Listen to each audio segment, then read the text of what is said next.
Here we go. So I'm with Team Merrell. So finished second here XPD. So well done, guys. Thank you. Thank you.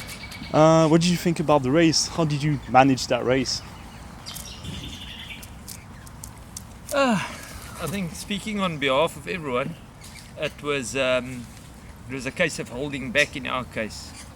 The first half, you might have seen on the tracker, we weren't quite going as fast as we maybe needed to go.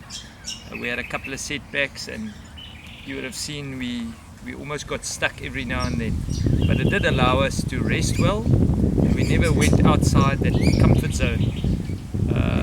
And from midway, we actually only really got going, and I think that is where the whole race made a flip for us, and we picked up our speed from there. So it was a simple setup of start slow and finish strong. So you think the extra sleep you've had like in the probably first half of the legs helped you a lot in the end?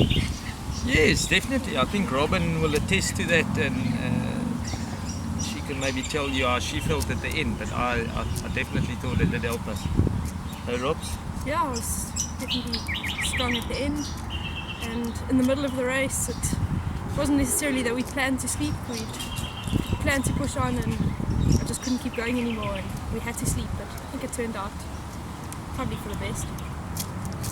So, yeah, you guys did like a fantastic job on that track, and yeah, maybe a bit lucky to get there like at the beginning of the day, but such an amazing time on that track. That was amazing. How did the navigation go on that track?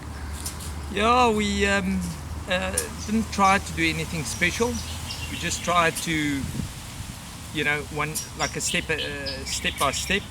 But like you said, I think we did have luck on our side there with the timing. We had the nice cool morning air and an hour or two of darkness where it didn't really matter. And then we had the full day and relatively fresh. That's what you needed to go at a reasonable pace to get through the leg before dark again. So let's call it luck. Let's not call that luck, because I think like on the previous legs you were kind of unlucky, bad timing. Yeah, you slept most of the day, I think, on the mandatory 6 hours sleep. Yes. You were unlucky before, but turned out well in the end. Well, things balanced out. We did have our negative bits, our unlucky bits, and we balanced out with a bit of luck, being lucky at the end. Right. Can you tell me about the big mountain bike leg, 145 kilometers? At some point there was like a tricky bit to find the track. There was locked gate and all that stuff. How did you find your way in there? I think Tweet will tell you best. He's got it fresh in his mind. Yeah, we missed the turnoffs to the left somehow.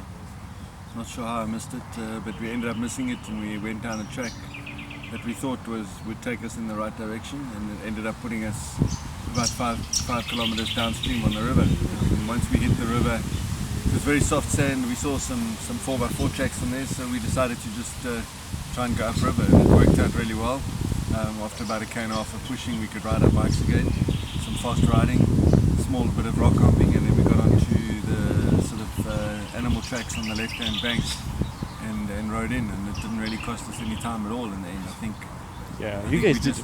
We just instead of panicking when we hit the river at the wrong place and trying to reverse and get out of there and do a whole lot of extra kilometers, we just took a tiger line and went straight for the checkpoint. Yeah, I think this bit is a big highlight for you in the race, because you had the French guys red lights right behind you, probably half an hour behind, and those guys lost like 6 hours in that area. I think it comes back to what Hanu said. Definitely the second half of the race, I think we were probably the freshest team out there, just because we had managed to sleep a bit more. We'd had that night on the river where we needed to pull off, so we managed to get 6 hours sleep there. Then 3 hour ride into town, and then another 4.5 hours sleep. So we had pretty much a 12 to 13 hour period where we were sleeping and resting, and that counted for a lot. So when we hit those bad parts on the bicycle, mentally we were fresh, physically we were fresh, and allowed us to make hopefully good decisions and not panic and not lose time. Awesome. you want to tell me about what's next, like World Champs or Brazil? Are you going there? Yeah, well, the World Champs is now on the cards for us. You know, we identified World Championships, she's already about a year and a half ago, as being a major race for us this year. Obviously, we worked hard, put the team together, put the squad together, and started building towards Brazil this year. And you know, obviously, that's now what, 2.5 months away. And we're good, we're ready, we're happy. We've had two good races, 2 good build-ups, and hopefully that can continue for the next 8 weeks, and we can go into Brazil strong. Cool. Is this going to be the same team, same teammates on that race? It's going to be 10 against 1. The Donovan that raced at EA, I set that one out, so he's probably going to end up racing, and Grant's going to sit that one out. I'm going to rest for that one. But I think that's the idea. You never know. You know, there's so many things that can happen. So Injuries and 10 against 1, it'll be a different Grant's on team. standby, and Grant's sort of needs to keep moving and keep training, you know, in case there's a last minute call up. Which has been happening. Yeah, You know. as we had in World Championships Costa Rica 2013, we had to call up someone in the last 10 days before the event. So, you know, that was the whole idea about putting, you know, a little bit of a squad together this year and making sure that we were covered should anyone pick up an injury in the last week or 2 before the event. Awesome. Sounds like a good plan. Thank you, Merrell, and again, good job. Well done on that race. Sweet. Thanks. Thank you. Thanks. Thank you.